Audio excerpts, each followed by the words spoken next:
La verdad nos hace libres.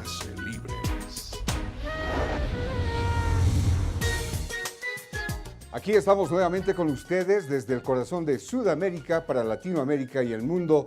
Soy Roberto Mendoza y con todo el equipo de La Verdad nos hace libres ya entablamos nuestro contacto con nuestro corresponsal en Nueva York, Juan Carlos Salcedo, desde el área metropolitana de aquel lugar para el día de hoy abordar un tema, la seguridad y el espionaje desde la perspectiva electrónica. Conozcamos el perfil de nuestra invitada. Katitza Rodríguez es la directora de Derechos Internacionales de Electronic Frontier Foundation, una organización que se concentra en la política comparativa de cuestiones de privacidad internacional, con especial énfasis en la aplicación de la ley, la vigilancia gubernamental y los flujos de datos transfronterizos. Su trabajo en el programa internacional también se centra en la ciberseguridad, en la intersección de los derechos humanos. Katitza también administra los crecientes programas latinoamericanos de Electronic Frontier Foundation. Antes de unirse a esta organización, Katitza fue directora del programa de privacidad internacional en Electronic Privacy Information Center en Washington, D.C., donde entre otras cosas trabajó en The Privacy and Human Rights Report, una encuesta internacional sobre derecho y desarrollo de la privacidad. Sí, como ustedes han visto y escuchado, la directora de Derechos Internacionales de Electronic Frontier Foundation está con nosotros, Katitza Rodríguez. Antes, un saludo muy especial a toda la gente en los Estados Unidos a través de Optimum. Juan Carlos Salcedo está en Nueva York, en nuestro estudio 3 en Cold Spring. Juan Carlos, qué gusto estar contigo. Bueno, gracias Roberto, un placer nuevamente estar con todo el equipo de La Verdad nos hace libres y con la audiencia nacional e internacional, como siempre poniendo en el tapete un tema internacional y regional de interés para todas las audiencias. Y hoy tenemos un tema especialísimo en este mundo donde la tecnología electrónica avanza más rápidamente que las leyes que la gobiernan. Podríamos decir que la privacidad del ciudadano ha muerto.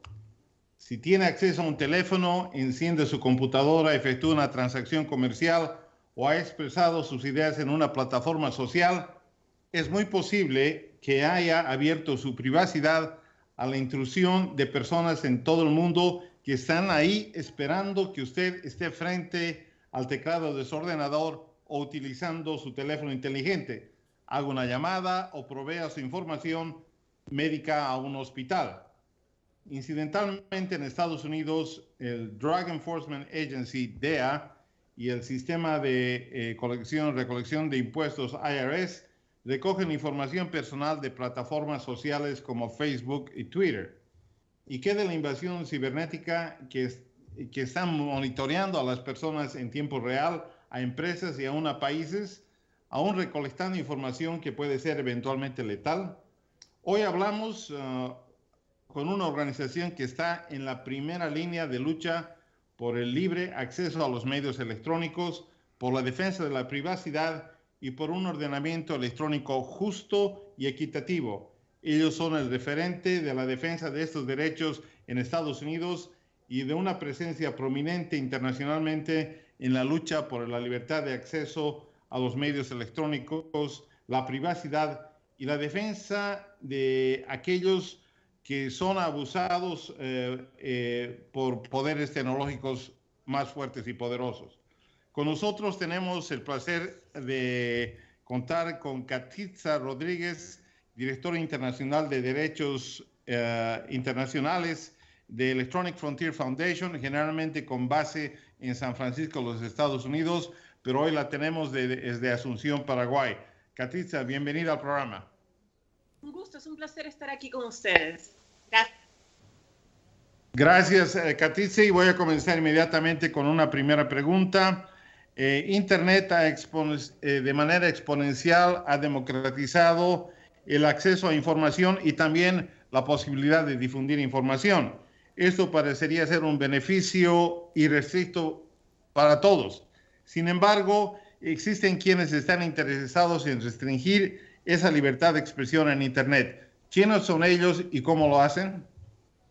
Bueno, hay muchas formas de restringir la libertad de expresión en Internet. Algunas de ellas vienen a través de normas que no están conforme al derecho internacional de los derechos humanos, a través de intentar filtrar o bloquear páginas web, como se hizo en Turquía, cada vez que se criticaba la memoria de uno de los fundadores de ese país. Pero también se puede afectar la libertad de expresión, no solo con mecanismos de censura, sino también con mecanismos que buscan espiar a las personas. Por ejemplo, el uso de software malicioso que afecta la infraestructura técnica de Internet, o ataques a páginas de DDoS que no permiten a un lector ver una página web. Perfecto. Roberto.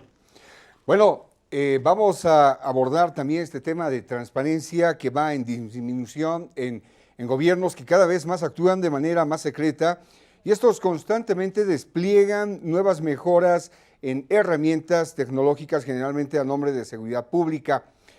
La pregunta es, ¿qué elementos más se adicionan para el espionaje independiente, al seguimiento por teléfono, hasta el uso de drones o el despliegue de tecnologías biométricas? ¿Qué nos puede decir de esto, Katiza? Bueno, que hay una cultura del secreto muy grande en el uso de estas tecnologías. Los ciudadanos no sabemos qué herramientas el gobierno está comprando para el uso de espionaje, ni para qué usos se están dando. No hay una manera de poder vigilar al vigilante. Además, las normas que regulan su uso, muchas de ellas están desfasadas, no están actualizadas, inclusive en América Latina, y no dan, por ejemplo, autorización específica para el uso de ciertas herramientas, sino que a veces las disposiciones legales están basadas en disposiciones generales hechas en la época pre-internet que autorizaban el escuchar una conversación en tiempo real. Pero otra cosa muy distinta es, por ejemplo, el usar un software malicioso, ¿no? En ese caso, es una medida muy invasiva que debe estar prescrita por ley y debe estar regulada de manera clara y precisa, y con garantías muy fuertes, más fuertes de las que no se encuentran ahorita establecidas en ley. Entonces estamos viviendo en una época sin controles legislativos claros, una cultura de secreto de qué es lo que compra el Estado y para qué lo usa, y con herramientas que son muy invasivas de la privacidad. Una pregunta por acá. Existen generalmente dos bloques a nivel estatal, unos que han limitado directamente el acceso a ciertos sitios de Internet, principalmente de información, esto en gobiernos autoritarios, y existe otra manera de bloqueo que es a través de filtros o a través de información que es catalogada de una manera distinta en gobiernos que son aparentemente abiertos. Y más aún tenemos instituciones transnacionales como Google, por ejemplo, que tienen la capacidad de determinar qué información uno la ve y de qué manera, según la manera que ellos desean presentarla. ¿Cómo aborda su fundación esta situación de acceso a información? Son tres temas distintos, voy a tratar de resumirlo. Primero, en el tema del filtrado y bloqueo, de acuerdo al Sistema Interamericano de Derechos Humanos, la libertad de expresión no hay censura previa, solo responsabilidades ulteriores, lo que significa que no puede haber medidas ex antes, como los filtros y bloqueos, que restrinja contenido que está protegido por la libertad de expresión. Además, hay un problema. Para aquellos contenidos que no están protegidos por la libertad de expresión, como es, por ejemplo, ataques al odio cuando hay incidencia inminente contra la violencia, que es muy específico, no es todo discurso de odio, solo es el que es inminente a la violencia, incitación a la violencia. En esos casos, el sistema interamericano no lo protege, pero los sistemas de bloqueado y filtrados tienen que ser muy específicos al contenido que es específicamente ilegal, y no puede ser toda la página web, por lo cual a veces estos mecanismos técnicos no pueden ser aplicables, porque lamentablemente de una u otra manera también tocan contenido que es legítimo, legal y protegido. Por eso es que es importante esperar que haya una orden judicial específica que determine que cierto contenido es ilegal, siempre y cuando siguiendo los debidos procesos. Nosotros hemos hecho también Y para responder a tu segunda pregunta de la privatización de la censura, que también está pasando por el poder que tienen ciertas empresas de decidir qué contenido no se queda en Internet sin haber recibido una orden judicial, nosotros desarrollamos lo que se conocen los principios de Manila, en el cual explica que en verdad debería haber una orden judicial antes que este contenido se baje de la Internet, ¿no? Que es muy importante porque hay empresas, como empresas de infraestructura de Internet, que se han vuelto con mucho poder en la infraestructura técnica, en el ecosistema de Internet. Eso significa que si, por ejemplo, una página web como The Daily Stormer, que fue un caso de una página nazis en Estados Unidos, una de estas empresas decide cortarle el dominio o el acceso a todo el periódico por un contenido que tal vez no pudo ser ilegal. Esto es un tema complejo, pero hay que entender que si bien el contenido puede ser que no nos guste, es horroroso, no es contenido ilegal. Contenido ilegal tiene que ser incitación a la violencia y tiene que ser inminente, de acuerdo a la primera enmienda, y es un estándar muy alto y específico. Bueno, Katitza, otro de los elementos obviamente que no podemos dejar de lado es el teléfono, que es una herramienta indispensable de toda la población, pero también puede ser un instrumento útil para que a uno lo sigan o lo espíen. Incluso la propia activada a través del Internet le permite a alguien construir un perfil de la vida privada de la persona que está usando la red. ¿Cuál es el estatus actual de la privacidad individual en esta era rápida de evolución tecnológica y electrónica? Bueno, la privacidad cambia de país. Es un derecho fundamental. Los relatores de Naciones Unidas y el sistema interamericano lo reconoce como derecho fundamental. Ahora, la aplicación en concreto de este derecho es flojo en muchos países. Lo que tú mencionas, la información de ubicación que revelamos cada vez que utilizamos el teléfono, como bien lo mencionas, es información sensible, porque puedes determinar patrones de comportamiento. ¿Quién se comunica con quién, desde dónde? ¿Quiénes estuvieron juntos en una reunión?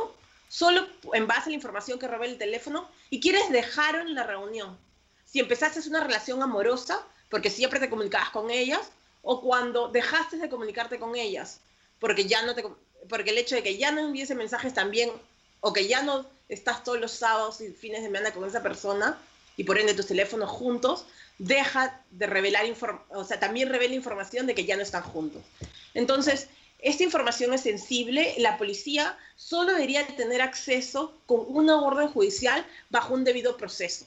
En algunas leyes, en unos países como en México, ya ha habido decisiones de la Corte Suprema diciendo que esos datos o los metadatos deben ser protegidos al igual que el contenido de las comunicaciones.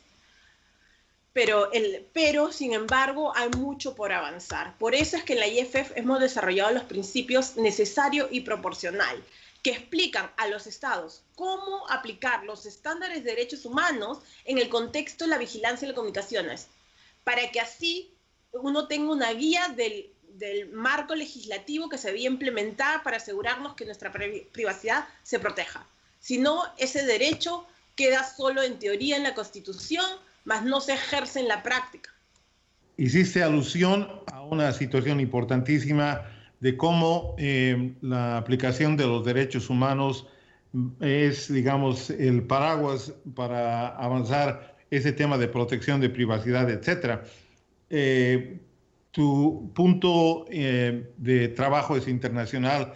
¿Cómo ves esa aplicación en Latinoamérica? Digamos, estamos, me imagino, hay muchas diferencias de país a país, pero generalmente, ¿cómo está avanzando este tema de legislación, de respeto a derechos humanos y el impacto en el ciudadano común en Latinoamérica? Acabo de terminar una investigación en 12 países de América Latina, el cual reveló que muchas de las normas en aquellos países son normas anticuadas, con disposiciones muy generales que en algunos casos autorizan el uso de cualquier tipo de tecnología de vigilancia futura o a crearse, pero sin ningún debido control específico que restrinja su uso. Entonces, eso es problemático porque son normas que se desarrollaron cuando estábamos hablando de interceptación en tiempo real de un teléfono, pero no del tipo de tecnologías que ahora tenemos, que son mucho más invasivas, subrepticias y además en muchos casos masivas. Y en ese caso creo que en muchos de esos casos el uso de ciertas tecnologías inclusive sería ilegal, pero para eso se necesita más litigio estratégico, cuestión que hay muy poco aún en la región. Bueno, estamos dialogando con la directora de Derechos Internacionales de Electronic Frontier Foundation, una organización que se concentra en la política comparativa de cuestiones de privacidad internacional, con especial énfasis en la aplicación de la ley de la vigilancia gubernamental y los flujos de los datos transfronterizos. Katitza, tenemos conocimiento, y esto es a nivel global, acerca de Edward Snowden, de Chelsea Manning, antes Bradley Manning, y también organizaciones como Wikileaks, a la cabeza del entonces Julian Assange, que está cobijado en este tiempo todavía en la Embajada de Ecuador. ¿Cómo deberían ser protegidos los denunciantes en una cuestión de seguridad de Estado? Los denunciantes, los whistleblowers.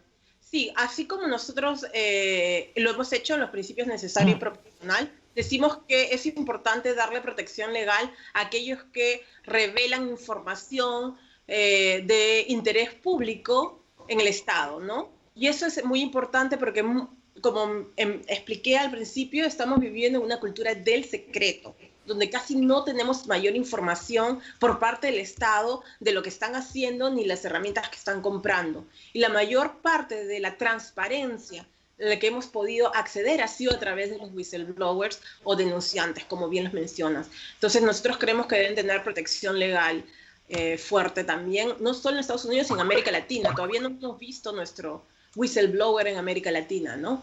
Entonces hay mucho, mucho por revelar. Gracias, muy amable. En Estados Unidos se está hablando mucho acerca de la neutralidad de la red, sus implicaciones en el país.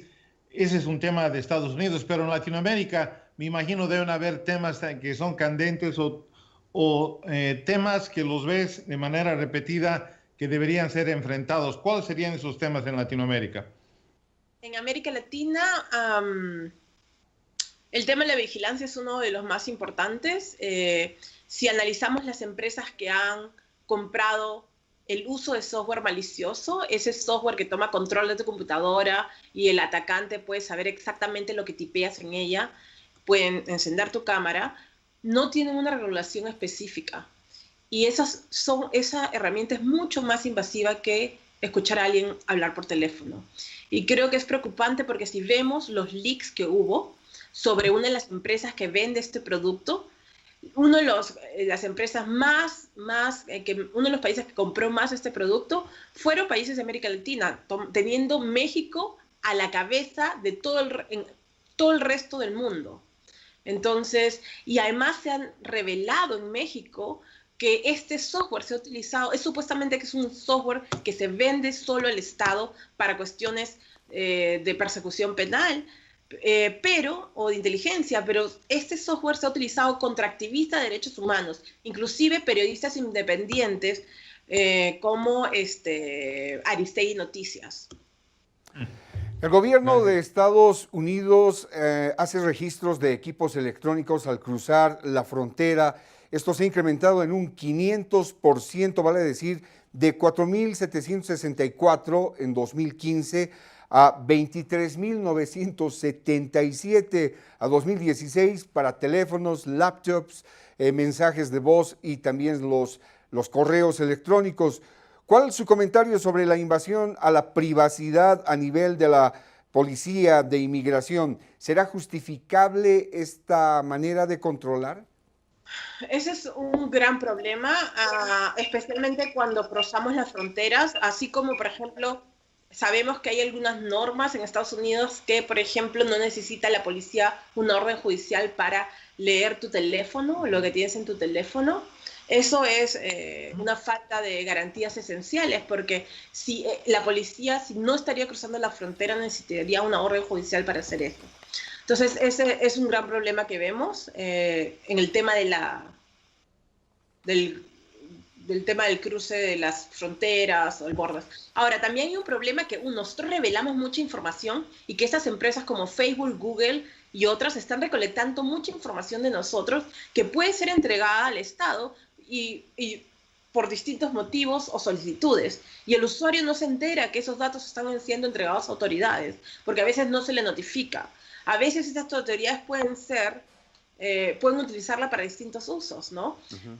Hay muchas bases de datos que se están creando, que tal vez es un pedazo de dato que aislado no significa nada, pero que combinado con otros pedazos de datos forman una rompecabezas que bien organizada y analizada revela información mucho más sensible, que puede, por ejemplo, una autoridad de inmigraciones decidir si le quiere dar no visa a una persona. Entonces puede crear discriminaciones, puede que esa información no sea cierta, pero el usuario no se va a enterar de cómo esa información, cómo se obtuvo, y tampoco puede saber si es verdadera, es acertada o ya es una información pasada, y no puede ejercer su derecho a defensa. Este es un gran problema de este siglo, ¿no? Bueno, gracias, y ya llegando al cierre de este interesante diálogo con la experta latinoamericana con sede en San Francisco. Sabemos que Electronic Frontier Foundation trabaja para proteger a las poblaciones vulnerables de ataques digitales. Quisiera que nos explique de qué se trata este proyecto de autodefensa y cómo abordan ese tema de protección a poblaciones vulnerables. Sí, tenemos una página web que se llama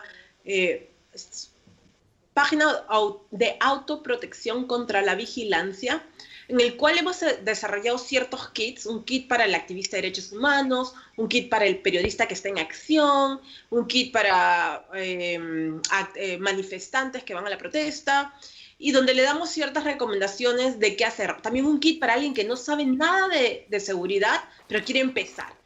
Y uno de los primeros consejos que damos es que uno tal vez no puede protegerse de todos y toda la información todo el tiempo, porque si no, es casi imposible. Entonces nosotros le pedimos a las personas que hagan un examen de un modelo de riesgo, es decir, que decidan qué información quieren proteger, de quién la quieren proteger y qué tanto esfuerzo están dispuestos a poner para proteger esa información. Así tal vez tú solo quieres proteger la información de tus fuentes periodísticas, pero no otra información porque no es relevante. O a veces solo quieres proteger ese artículo, pero no toda tu computadora. Entonces, en base a los resultados de esa investigación, nosotros te damos ciertas recomendaciones. Una de las primeras recomendaciones que podemos dar, además de hacer este análisis de riesgo, es instalar una mensajería instantánea como Signal, que te permite, es como un WhatsApp, que te permite mandar mensajes cifrados, seguros, con otra persona. Entonces, este es muy fácil de usar, se llama Signal y se puede instalar en tu propia computadora, es gratis y es un mensaje cifrado. Es decir, el mensaje solo tú y la persona que está comunicando puede leerlo. Terceras personas que quieran leer tus mensajes van a ver basurita. Ok. Gracias, muy amable. Bueno, adelante, Roberto. Katitza, tenemos entendido que Electronic Frontier Foundation lucha contra las prácticas desleales que por medio de patentes abusan de la ley. Explíquenos, por favor, por qué su organización dedica recursos y tiempo a esta lucha donde las tecnologías se hacen obsoletas con mucha rapidez. Porque nuestra organización busca promover la innovación, pero la innovación de las pequeñas empresas, del usuario, y a veces esas empresas crean patentes que buscan en realidad inhibir la competencia. No son patentes realmente creativas, que efectivamente están protegiendo innovación única, sino que en este caso son como armas legales que están utilizando ciertas personas para evitar la competencia, protegiendo estas patentes, estos productos que no son lo suficientemente innovadores. Entonces nosotros litigamos contra estos, le llamamos los troles de los patentes, para tratar de evitar el monopolio de esa supuesta invención que ellos quieren proteger y que en realidad está afectando la innovación. Bueno, muchas gracias. Katitza Rodríguez ha estado con nosotros, directora de Derechos Internacionales de Electronic Frontier Foundation, una organización que se concentra en la política comparativa de cuestiones de privacidad internacional, con especial énfasis en la aplicación de la ley de la vigilancia gubernamental y los flujos de datos transfronterizos. Le agradecemos mucho por acceder a este tiempo en este tema tan importante como es seguridad y espionaje electrónica, muy delicado definitivamente, nos hace pensar cada vez que usamos el móvil, cómo lo debemos usar y de qué manera brindar la información que muchas personas definitivamente y especialmente los jóvenes prácticamente lanzan todo lo que viven a diario en sus redes sociales. Gracias, Katitza. Gracias, muy amable.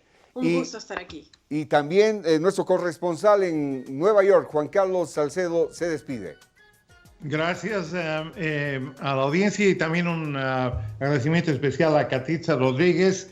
Ella estuvo en este tema, el que nos ha compartido desde sus principios acá en los Estados Unidos y ahora se despliega por toda Latinoamérica, avanzando una agenda bastante complicada.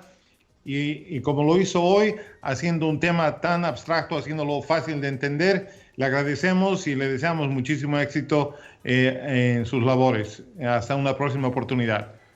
Gracias. Bueno, y nosotros nos despedimos de ustedes, siempre agradeciéndoles por permitirnos ser parte de su vida. Hasta la próxima.